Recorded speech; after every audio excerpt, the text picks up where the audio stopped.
Motherhood is a beautiful thing. Some of the time, but in the beginning, it's mostly just f***ing gross.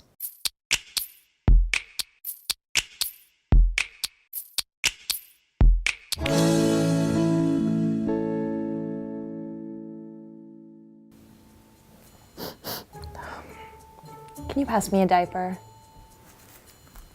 Not for the baby.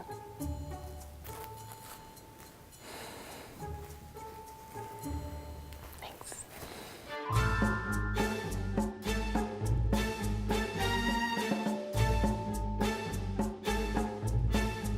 I thought I was as prepared as anyone could be for the birth of their first child.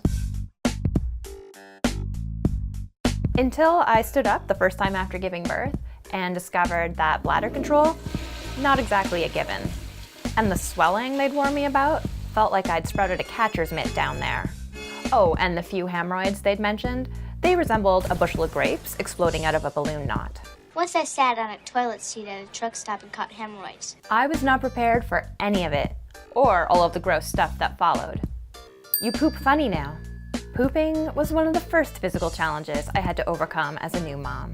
My postpartum hemorrhoids were so bad that for the first 8 months of my son's life, I took a stool softener every single day. In fact, I rang in that first New Year with a baby on my boob, a glass of champagne in one hand, and a glass of Restorelax in the other. Cheers. My doctor recommended sitz baths to help ease the pain in my undercarriage after giving birth. Essentially, you soak your butt in a mini bath of hot water, and it has the bonus effect of keeping that tender area clean. My sitz baths were my only me time after giving birth to my son. I'd run the hot water, squat over the little basin, try to block out the sounds of my baby screaming for me and my husband trying to soothe him. It's okay, buddy. No, it's okay. Don't worry. No, it's okay, buddy. It's okay. You don't have to. And just let everything down there relax. Many women develop hemorrhoids during their pregnancies due to a combination of hormones, increased blood volume, and the weight of the baby in the woman's body. Pushing that baby out does not exactly help that situation. Baby Center notes that up to 1/4 of women who have hemorrhoids during their pregnancy still have them 6 months later. And it wasn't just poop. My pee was also out of control. You pee funny now. I peed my pants a little nearly every time I stood up for weeks after giving birth. Holding it in when I had to go, suddenly no longer an option. It took months of pelvic floor physiotherapy to stop dribbling. Even now, more than 2 years later, I have to clench every time I feel a sneeze coming on. Pregnancy and childbirth can cause stress urinary incontinence, and experts say having a C-section doesn't improve your chances. If you were pregnant, you can be affected by the pressure on your pelvic floor muscles. I could keep my bathroom problems private. My boobs, on the other hand, were on display for the world to see.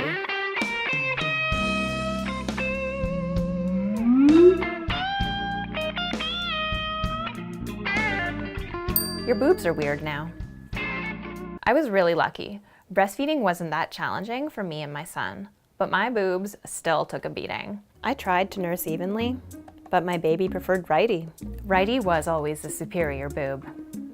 And since breastfeeding works on supply and demand, over time, righty swelled to the size of a bowling ball, while lefty withered away. Bras could not contain mega boob. I looked like I'd gotten just one implant for almost a year.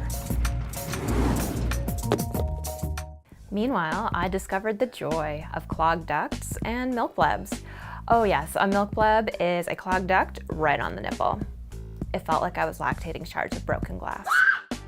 I got my first clogged duct right when I started back at work and was suddenly breastfeeding less, but my supply had not yet slowed down to meet that decreased demand. The only relief was to pump. But one day, I forgot the pump at home. Let me tell you, you have not lived until you've milked yourself like a cow while weeping in the staff bathroom. A milk bleb, also known as a milk blister, is a white spot on the end of the nipple. It usually happens because skin grows over a milk duct and milk backs up behind it. A clogged duct is a blockage further back in the milk duct. Both can be very painful and can lead to mastitis, which is inflammation caused by infection. My poor child has suffered every possible contagious illness since he started daycare, and so have I. You are always sick now. Always. Colds. Gastro. Pink eye. And my personal low, lice. I looked like I'd been electrocuted and then rolled in butter for weeks after treating those bad boys. Head lice are tiny, wingless, blood-sucking insects that live on the human scalp and lay eggs. According to the Canadian Pediatric Society, they are very common in school-aged children and kids in daycare. They also assure us that getting head lice does not mean you are unclean. Oh, it's just such a magical time. But here's the thing, I wouldn't trade any of it. No, I know that's what you're supposed to say, but I can't even finish that sentence. Obviously, I would choose not to get lice and hemorrhoids if I could, but I choose motherhood. Hi, buddy. Hello. Hi, Mama. Hi, honey.